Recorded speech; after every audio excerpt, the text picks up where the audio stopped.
Dia tiba di gunung berapi, di mana seorang pemandu wisata menjelaskan bahwa menurut legenda, Pompeo dulunya adalah gunung biasa yang berubah menjadi gunung berapi ketika makhluk istimewa mulai tinggal di sana. Russell berpikir bahwa makhluk itu mengubah sifat gunung hanya dengan keberadaannya di sana, dan hanya ada satu makhluk yang dikenal di dunia yang mampu melakukan hal seperti itu.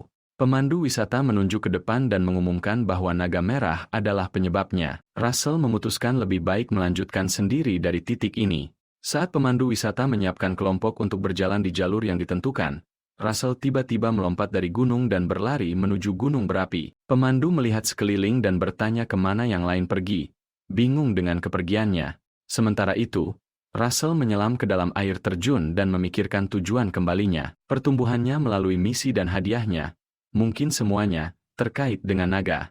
Dia melihat peta saat sebuah monobal muncul di atasnya, mulai membimbing jalannya. Dia bertanya-tanya apakah ini yang dimaksud sistem ketika mengatakan cahaya akan menunjukkan jalannya. Saat monobal melayang melintasi air terjun, dia merasa bersemangat melihatnya dan menyimpulkan bahwa tujuan pasti ada di baliknya. Dia bergegas maju, menciptakan panah angin untuk membersihkan jalan melalui air terjun, dan melompat masuk. Saat mendarat, dia mengungkapkan rasa terkejutnya, berpikir bahwa gua lava seperti ini ada di sini, dan tidak heran tidak ada yang mengetahuinya. Dia melihat sekeliling dan teringat bahwa sistem menyuruhnya mencoba ini hanya setelah mencapai lingkaran ketiga. Namun, dia tidak melihat monster.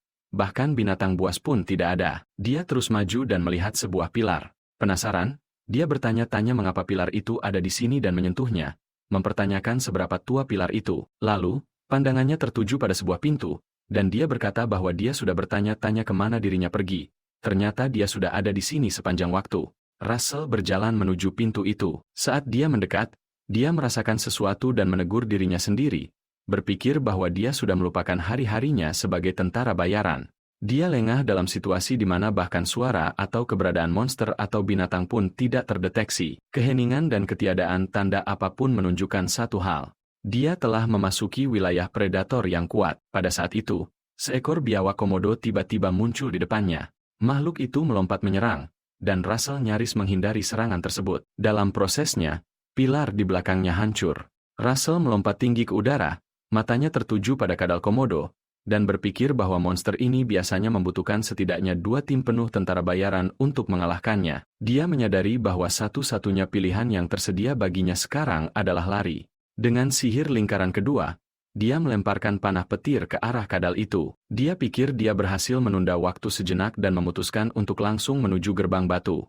Saat dia mendekati gerbang, seorang penjaga gerbang menghalangi jalannya dan menuntut agar dia membuktikan kemampuannya dengan menawarkan mananya. Russell bertanya-tanya apa situasinya dan berpikir bahwa jika dia tidak bisa melewati, maka dia harus membuka jalannya sendiri. Dia mengaktifkan sihir lingkaran kedua sekali lagi dan melemparkan bola api ke arah kadal itu. Pada saat itu, seekor kadal lain di area tersebut bangkit tapi kemudian menundukkan kepala. Russell bertanya-tanya mengapa tiba-tiba berhenti. Bunglon itu duduk dengan tenang di depannya, dan Russell menatap bingung. Makhluk itu berbicara, mengatakan bahwa Russell telah membuktikan dirinya. Pintu gerbang terbuka dan Russell melangkah masuk. Dia mendapati dirinya berdiri di atas lantai yang tertutup es dan bertanya keras-keras apakah itu benar-benar es, mempertanyakan kemana dia telah dipindahkan. Dia curiga bahwa sihir teleportasi telah digunakan karena beberapa saat yang lalu dia masih berada di dalam gua. Saat dia melihat sekeliling, dia melihat sebuah tanduk besar tergantung di rantai. Jendela sistem muncul, memberitahunya tentang misi kedua, yaitu mengalahkan semua golem es di area tersebut dan menyelesaikan ujian api. Hadiah yang diberikan jelas berupa 5 batu mana tingkat menengah. Russell bertanya apa itu golem es, dan saat dia melihat ke depan, dia menyadari bahwa semua sosok besar di sekelilingnya adalah golem. Dia berpikir bahwa dia harus mengalahkan semuanya dan mengutuk betapa sulitnya tugas itu. Tanpa ragu, dia mengalirkan mana api dan melancarkan serangan ke golem-golem itu. Dia mengingatkan dirinya bahwa untuk mengalahkan golem, inti mereka harus dihancurkan, tapi serangan apinya hanya berhasil membuat retakan di permukaan.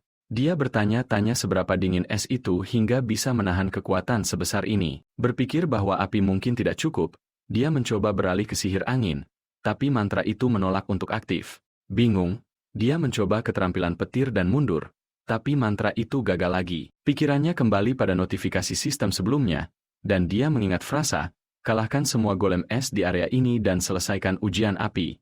Dia menyadari bahwa selama ujian ini, Hanya sihir berbasis api yang bisa digunakan. Saat golem mulai maju dan menyerang, Russell mundur, berusaha menghindar, tapi dia tertabrak batu dan terpental ke dinding.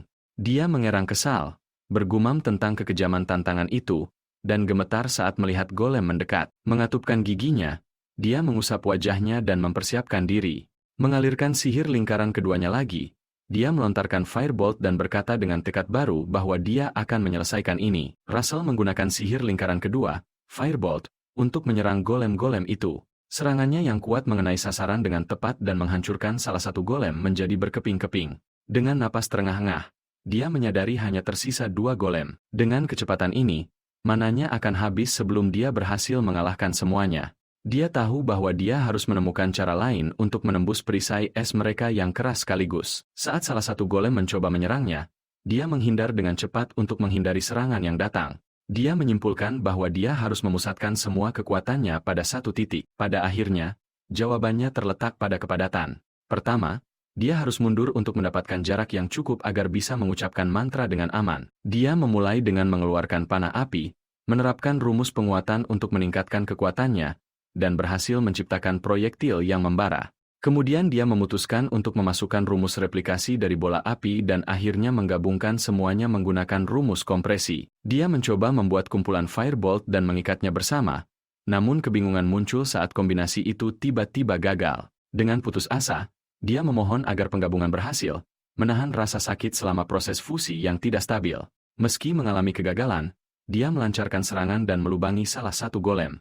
Setelah itu, dia melepaskan Russell Origin, Blaze Launch ke golem yang tersisa. Sebuah jendela sistem segera memberitahunya bahwa pemahamannya tentang elemen api telah melampaui batas sebelumnya. Penguasaannya atas sihir api tingkat menengah meningkat secara signifikan. Dia jelas merasakan kekuatan yang mendekati ambang lingkaran kelima, namun hanya untuk mempertahankan tombak saja sudah menguras energi yang sangat besar. Dia mengambil firebolt-nya dan berlari maju, menyatakan bahwa dia akan maju duluan, sementara golem-golem itu juga menyerbu ke arahnya untuk menyerang. Dia dengan cepat menyerang 3 dari mereka dan jatuh dengan keras ke tanah. Saat 4 golem mengelilinginya, dia menilai situasinya. Masih ada 4 yang tersisa. Dia melancarkan serangan lagi dan berhasil menjatuhkan 2, menyadari bahwa hanya 2 yang tersisa. Dia bergerak maju untuk menyerang lagi, berpikir bahwa jika dia bisa mengalahkan yang satu ini, dia bisa segera menjatuhkannya. Dia berlari maju untuk menghadapi golem terakhir. Napasnya berat karena kelelahan. Saat dia menyerang, dia menyadari bahwa dia akan langsung tewas jika tidak memblokir serangan itu dengan tombaknya. Panas mulai melelehkan senjatanya, dan saat dia melihatnya rusak, dia menyadari bahwa dia hanya tersisa 1 nafas mana. Pada saat itu, dia menerima bahwa ini harus menjadi serangan terakhirnya. Dia menyerbu ke arah golem raksasa dan melemparkan tombaknya, berdoa agar tombak itu tepat sasaran dan menembus tubuhnya. Tombak itu menembus tubuh golem, meninggalkan lubang besar. Dia mengakui keberhasilannya. Jendela sistem segera memberitahu bahwa misi telah selesai. Dia sekarang menerima hadiah, yaitu batu mana tingkat rendah 2x, barang habis pakai, batu mana tingkat rendah 3x, barang habis pakai, dan 1 item tak dikenal. Kemudian terungkap bahwa barang yang tidak dikenal itu adalah tanduk raja terlupakan, yang mengandung esensi api. Jendela sistem memberitahu bahwa barang tidak dikenal telah diperoleh sebagai hadiah, yaitu tanduk raja terlupakan, esensi api. Kemudian diumumkan bahwa masuk ke dalam pikiran raja terlupakan diperlukan untuk menerima hadiah itu. Dia membayangkan dirinya tergantung dalam rantai. Sekali lagi sistem memberitahu bahwa hadiah tak dikenal telah diperoleh, yaitu tanduk raja terlupakan, esensi api, dan akses ke pikiran raja terlupakan sedang dimulai untuk mengklaimnya. Dia bertanya-tanya apa sebenarnya raja terlupakan itu. Jika itu bukan tanduk naga api, dia bertanya-tanya apakah ini benar-benar bisa dianggap sebagai hadiah. Dia berkomentar bahwa ini lebih terasa seperti penyiksaan. Sebuah suara, sang naga, berbicara kepadanya, mengatakan bahwa orang yang telah melewati ujian api dan mencapai pikiran makhluk agung kini hadir. Dia menyadari ini adalah pikiran yang tersisa dari sang raja, dan rasa sakit tajam menyebar di kepalanya seolah-olah akan